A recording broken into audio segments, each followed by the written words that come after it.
ច្បាប់ចក្រវាឡទាំង4ដែលមនុស្សជាតិយើងត្រូវតែដឹង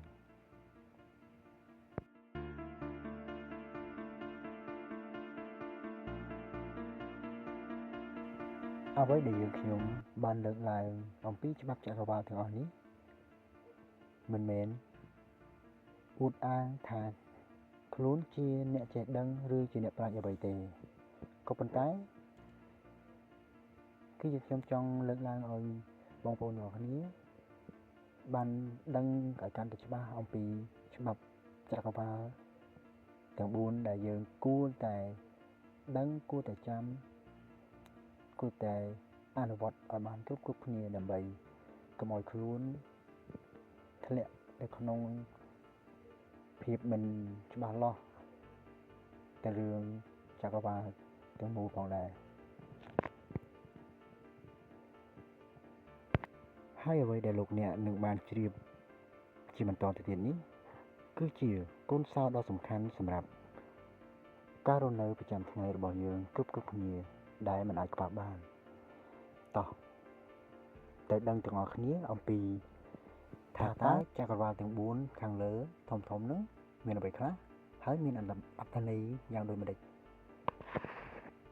កុំឲ្យខាតពេលវេលាយូរតោះទៅស្ដាប់ទាំងអស់គ្នាមើល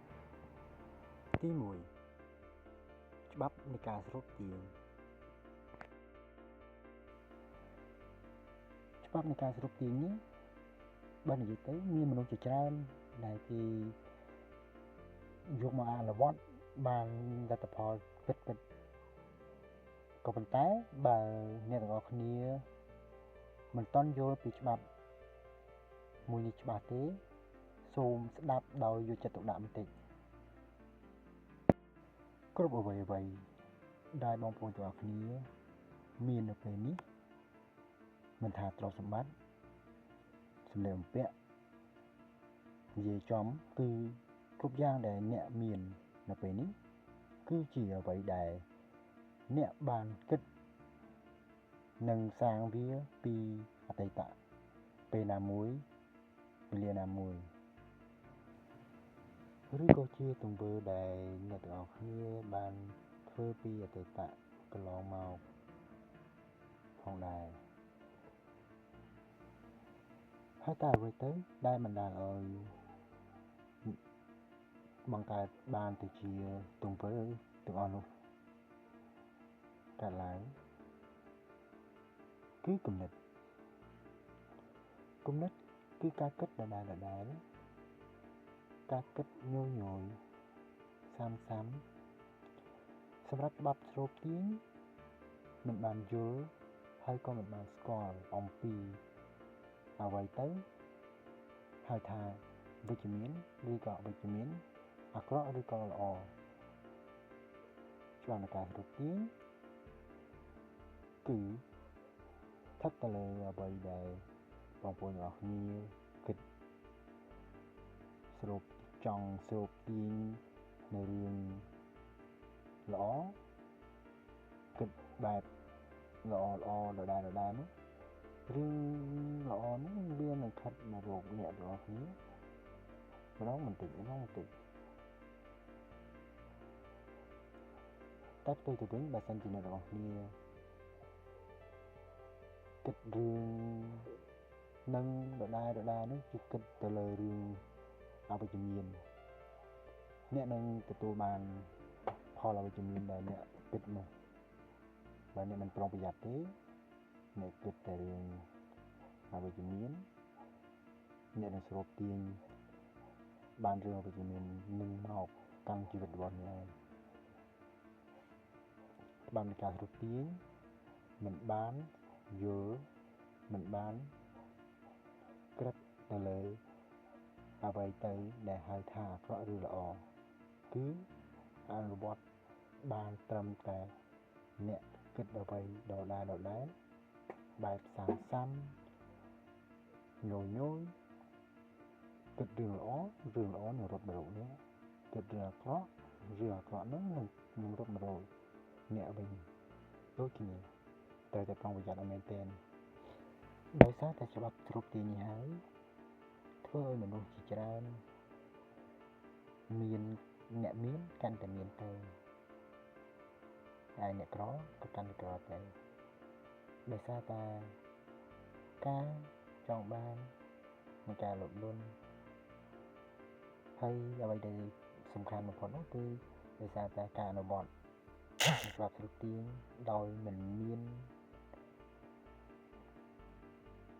ភាពច្បាស់លាស់ហើយមិនបានស្វែងយល់និងបានសិក្សាអំពីច្បាប់ស្រុកទាញដែលបានស៊ីជម្រៅហើយធ្វើការស្រុកទាញអ្នកចង់បានប៉ុណ្ណេះហើយចង់បានប៉ុណ្ណោះអ្នកដែលបើជាចំគឺភាពលោភលន់នៃមនុស្សគឺពិបាកនិយាយណាបើសិនជាគ្រប់បុគ្គលទាំងអស់ធ្វើការស្រុកទាញដោយគិតបែបវិជ្ជមានរឿងវិជ្ជមានវានឹងរត់មករកអ្នកផ្ទុយទៅវិញបើសិនជាអ្នកទាំងអស់គ្នាគិតចង់ស្រុកទាញតែបែបជាគិតបែបអវិជ្ជមានអ្នកនឹងស្រុកទាញបានតែរឿងអវិជ្ជមានដូចអ្វីដែលអ្នកគិតហើយនឹងស្រុកបាន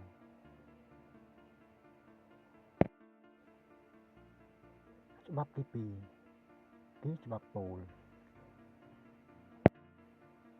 ហើយតើអ្វីទៅដែលហៅថា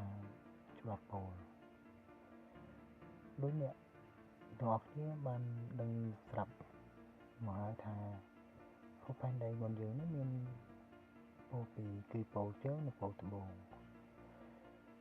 ហើយជាក់ស្ដែងទៅគឺនៅក្នុងលោកយើងនេះគឺមានផលពីរគឺមានផលល្អនិងផលបួនក៏ដូចជាមានរឿងល្អក៏មានរឿងអាក្រក់មានសក៏ដូចតែមានខ្មៅមានមិនល្អ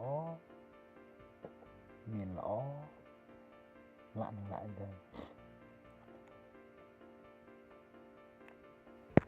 យ៉ាងណាមិញសម្រាប់ជីវិតរបស់មនុស្សយើងក៏មិនខុសគ្នាប្រហែលដែរគឺតែងតែមានរឿងពីរសម្រាប់ក្នុងជីវិតរបស់យើង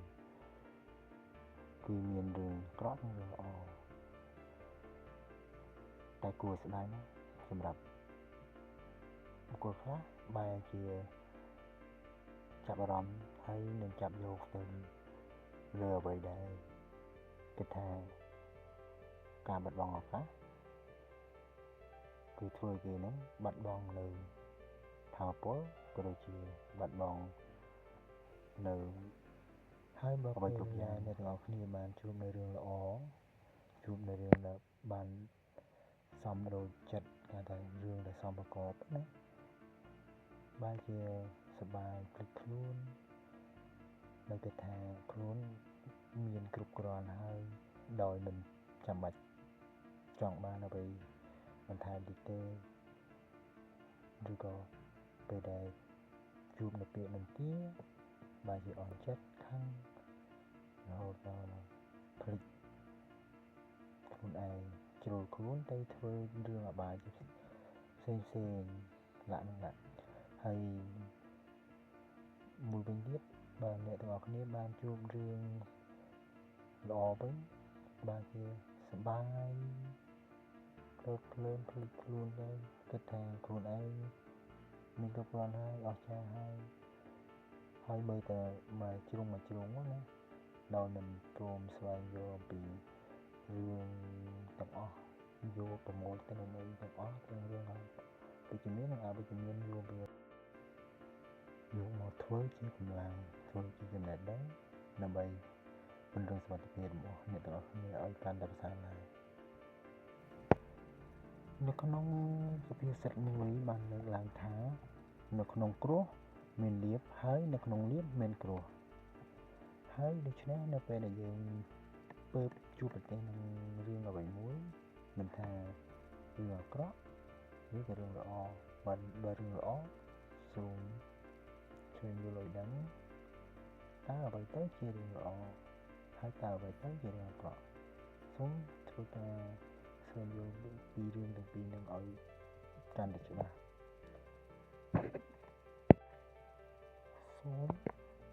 សូមលំអៀងទៅលើរឿងមួយណាខ្លាំងពេកចូលអ្នកគិតរឿងនេះដើម្បីឲ្យកាន់តែយល់ច្បាស់អំពីច្បាប់របស់ចក្រវាឡរបស់យើងឲ្យកាន់តែស៊ីជម្រៅខ្លាំងជាងមុនទី3ច្បាប់កម្មផល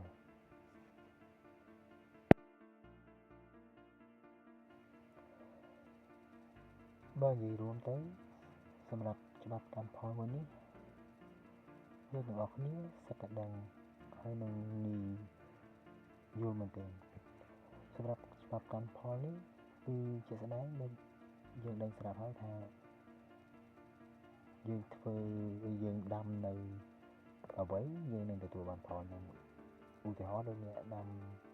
ស្រូវអ្នកនឹងទទួលបានទិន្នផលស្រូវបើអ្នកដាំ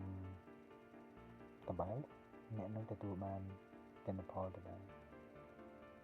ជាស្ដែងក៏ដូចរឿងយើងក្នុងជីវិតរបស់មនុស្សយើងម្នាក់ដែលគ្រប់គ្នាដាំបណ្ដុះនៅផ្នត់គំនិតបែបណាអ្នកនឹងទទួលបាននៅលទ្ធផលនោះនឹងតបស្នងមកកាន់អ្នកជាស្ដែងដល់សញ្ញាអ្នកគិតពី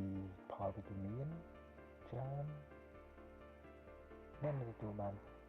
ភាពលទ្ធផលវិជ្ជមានហ្នឹងនឹងប្រកាន់អ្នកវិញដោយងាយដែលអ្នកគិតទៅលើរឿងអវិជ្ជមានច្រើនរឿងអវិជ្ជមាននឹងត្រឡប់មកអ្នកដូចគ្នាហើយសម្រាប់បុគ្គលដែលខ្ជិលនៅការសិក្សាខ្ជិលនៅការរៀនហ្នឹងគឺកុំសម័យថាអ្នកនឹងទទួលបានចំណេះដឹងចូលមកក្នុងខ្លួនរបស់អ្នកហើយនឹងសម័យថាគុំសម័យថាអ្នកនឹងទទួលបានការងារល្អការងារល្អប្រាក់ខែខ្ពស់បានសោះតែអ្នកដាំខ្យល់អ្នកនឹងទទួលបានជួបនៅគ្រោះភ័យអាសន្នច្រើនហើយបើអ្នកចង់ឲ្យគេធ្វើល្អអញ្ចឹងទៅកាន់អ្នកមុននឹងអ្នកសុំអ្នកធ្វើអំពើល្អទៅកាន់អ្នកដទៃឲ្យបានច្រើនផងនោះអ្នកនឹងទទួលបានផលនៃការតបស្នងអ្នកសាងអ្វីទៅគេនឹងសាងមកកាន់អ្នកវិញដូចគ្នាចូលកុំមើលងាយច្បាប់មួយនេះសោះបើពុំនោះទេអ្នកនឹងសោកស្ដាយអស់ទាំងជីវិត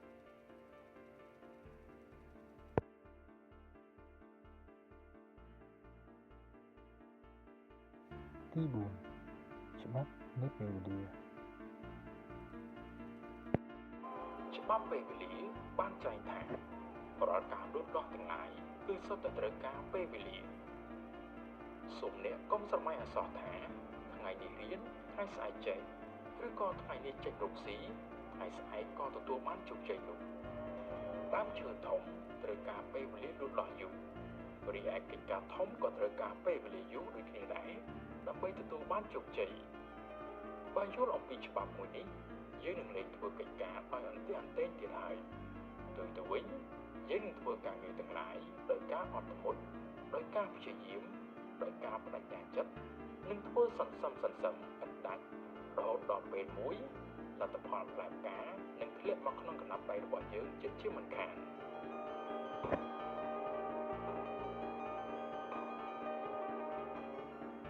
អត្ថបទនេះគឺជាការចែករំលែកពីអង្គការជាទំនួល